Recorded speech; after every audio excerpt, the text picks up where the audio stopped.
Is it just me, or was Sam Rockwell kind of giving Stanley Tucci in this last episode of The White Lotus? I gotta say, didn't hate it. So yes, we got the second to last episode of The White Lotus yesterday, and things are building to what? I still don't quite know. I enjoyed this episode for what it was, but the fact that we're one episode away, I feel like we have so much left to explore with these characters and with their own journeys that I don't know how it's going to wrap up in one episode. It has to be like a huge episode. I trust Mike White. I think he's earned that from his audience. But man, I'm really nervous. So for this episode, I gotta say, Sam Rockwell, I didn't expect him to have as big a role in this show as he is currently having. The fact that he broke his sobriety in this episode does worry me, and I feel like that has to lead to something. What that something is, I don't know how it affects Walton Goggins' characters and Amy Lou Woot's characters' relationships is what I'm more concerned with, because I don't want Walton Goggins to do something he's going to regret, something that will hurt that relationship, because I believe in their love so clearly, even though it seems to be a little one-sided at this point. I think Walton Goggins' character needs to return some of that love, and it looks like he might be doing something heroic in the next episode, because in the previews of next week's episode, she's telling him to not do something stupid, and he's like, I'll be right back. So is he going to confront the shooter? Is he going to confront someone else? I honestly, I don't know what's going to happen, but I believe in their love, and I want them to be the big winners of this season. There's always people who leave the White Lotus not completely destroyed, either emotionally, physically, or like spiritually. And I'm hoping that it's them. I'm hoping that they actually grow stronger through this season and through all of the obstacles that are thrown their way. Also, we need to talk about Gary. We knew he was a weirdo, but that story about walking in on his parents, what? I gotta say, it's not even the weirdest thing that's happened in this show, but it's still, it makes his character so weirdly fascinating as a test subject. Like, if I was a psychiatrist or psychologist, I would want to study this man, because he is just so weird and strange and evil, straight up evil. He tries to pay off Belinda, but Belinda's morals are way too high, which we know Belinda is that girl. But also, there's now that conversation that if she doesn't take the money, he's going to think it's because she's going to rat him out. He always has a plan B. That's the thing with Gary. He always has a plan B. And I'm scared what that plan is going to be for Belinda and her son. I really hope they end up okay. I also find it extremely hilarious that Jason Isaacs' character just really, really wants to kill his family. Like, he really wants to get rid of them. And he's using any, like, flimsy excuse that they're throwing at him. Like the quote from last week's episode, Parker Posey, "I'm not, at this age, I don't want to live an uncomfortable life," comes back as his reasoning for her.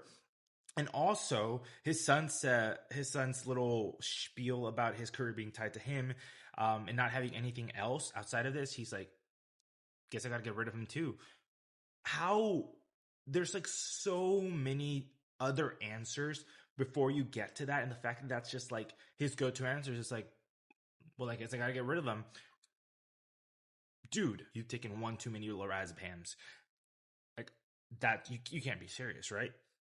But he was serious. He was serious because he was going for the gun that Gaitok luckily was able to get his hands on before he did anything crazy and stupid. Like, I think that you're learning so much about where his mental state is, that he is at the point to do that to his own family. And his reasoning, so dumb, so freaking dumb. Rich people problems. Like, seriously, man. Like, no non-white person would be like, we're gonna have to face consequences. Guess we gotta die. No, that's what is. Anyway, continuing with this family, you have Piper and Demon Twink at this Buddhist community, and it's so weird to me that Piper's mom thought that this would discourage her daughter from staying there for a year. I really do think you see some of that white privilege peek through, especially with this assumption that, oh, she's actually not gonna like it because they're weird and cult. And it's like, all right, lady, husband, you got to give her some lorazepam because she's talking crazy. But Demon Twink wants to stay with his sister for a year. And a big part of me was like, dude, what are you doing? Do you really have nothing outside of your siblings? Like, do you?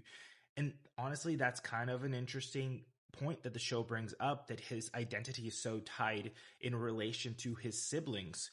And it gets him to do weird, crazy things like we've seen in the past. And I'm like, Piper better put her foot down and be like, listen, bro, I've actually studied this for years, presumably. I know what I'm getting into. You just kind of want to follow me along. That's cool. Appreciate you. But go to college, man. Or you know what? Go back to the White Lotus and get shot by our dad. Whatever you want, take your pick. In this episode, though, we got a little bit of a confrontation between Jacqulyn and Laurie. I finally learned their names. It took me forever. I still don't know Leslie Bibb's name. No, that's Tanya was Jennifer Coolidge. Anyway, doesn't matter. Their names don't matter. Everyone here is being referred to by their real life names. That's just what we're gonna go with. But yeah, Laurie kind of called her out, and she's like, "You do this shit all the time. This is just what you do. You are self-centered and you love attention. Oh, and you, Leslie Bibb, you're fake. You're fake AF." And she's not wrong about that. I do think that she has a point when she said, "Oh, you do something that's messed up, and now it's my problem." She kind of ate with that because it's so true. Jacqulyn did a messed up thing, pushing this guy on him, and when Laurie wanted him, that's when she decided to take him for herself, because of course she does. Of course she does, because that's what makes her feel good. I really did want a little bit more of a confrontation. I do think it was funny when Laurie went to the fight and then ended up sleeping with the best friend, and the best friend's like, "I need $10,000 for my mom to bring her here. You got PayPal? Zelle? I'll take either." Like, girl, you're a little bit desperate. Then she sees the jewels that they took from the bank robbery, because it turns out that those three guys were actually the ones who orchestrated the bank robbery. And at first I was really confused because they did a flashback and you see the bald guy, and I'm like, wait a minute, did I just completely ignore the very distinct looking bald white man? But no, I went back to the episode and they actually didn't show you most of his identifying features. You just kind of see the back of his shoulder. So that made me feel a little Mandela effect. I was like, wait a minute, I know I did not see you, because I would have recognized you, right? Or am I just that dumb? Who knows? Probably a little bit of both. But yeah, that was the big reveal in this episode, and it really does heighten the stakes because Gaitok is now aware of this.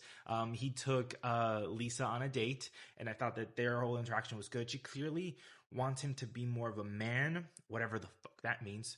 But he's a softie. He is very against violence, but loves to go to the fights. It's a strange combination of things, but he's good at so many things except his job. I think that's hilarious. There's like interviews of the real life actor like singing and whatnot, and I'm like, so you can do everything but be a security guard, basically. And it's really funny. But yeah, I really am wondering how his whole journey ends in this show. Surely he's going to be brave enough to confront these men. How that happens, that's the big question. Are they responsible for the big shooting? Or is this just going to be kind of like a little anticlimactic, where not actually the main climax or the main like confrontation, and it's just like a funny little thing that happens? Who knows? Who knows with the White Lotus? They always like to subvert expectations. When you think they zig, they zag. Going back to Walton Goggins' character, he finally gets to confront the man who his mom told him murdered his dad. And the confrontation was actually kind of intense, in my opinion. And you found out a lot about Walton Goggins' character, how he can go to those extremes, but also he just seems like he's genuinely good. He's not nice. He's not bad. He's just kind of good. A little grumpy, but good. And he just like pushed him over. And I have some theories, because I found it very fishy when he mentioned to Amy Lou Wood's character, his girlfriend, that his mom told him about this man who killed his father. And I found it very weird how his mom knows that much detail about this man. I also found it weird that we haven't gotten a whole lot of details about who his father is.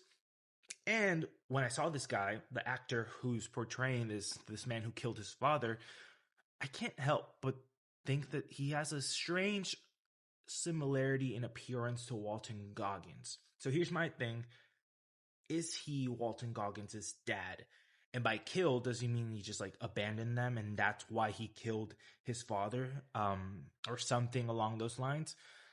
we'll have to wait and see. He didn't murder him, so there's still an opportunity for that man to come back in some way and either reveal his true identity or reveal the motives. And if it's actually true that he did murder his dad, or maybe he is his dad. That's kind of where I'm leaning towards right now. I don't know what your thoughts are on that. But yeah, we have one episode left of The White Lotus, and I'm going to be really sad when it's over, but this has been a really good 8 weeks. Just kind of talking about this show with other people. It's something so special that only happens with weekly shows. And I know that people hate weekly releases because they have to wait, but it's also kind of the most fun way of releasing a show. I mean, think of Severance, Game of Thrones. Now you have this show, and there's so many other shows that are becoming weekly releases, and I think that it just works to get conversation going. Of course, you have to know what you have. Not every show can support a weekly release, but I think for those that do, it's really, really something special and gives you something to look forward to at the end of the week. But yeah, do you have any theories as to what's going to happen in the final episode of The White Lotus? So many strings left to be tied, and I'm really curious to see what Mike White does with the finale.